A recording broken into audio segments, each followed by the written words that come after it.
नमस्कार, मी हरिभाऊ कनीराम राठोड, राहणार मारसावळी, तालुका फुलंब्री, जिल्हा संभाजीनगर। हा माझा गट नंबर 235 आहे।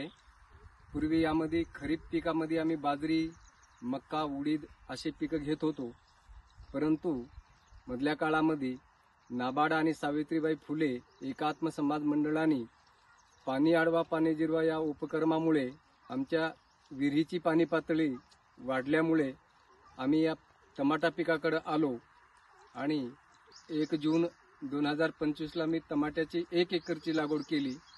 त्यामध्ये 1 एकरमध्ये 10,000 रोपं बसवले।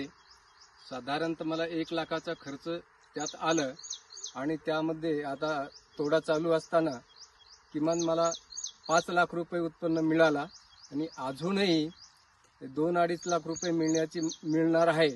यासाठी असे माझे ते पीक पद्धती आता आम्ही बदल केलेले आहे। धन्यवाद।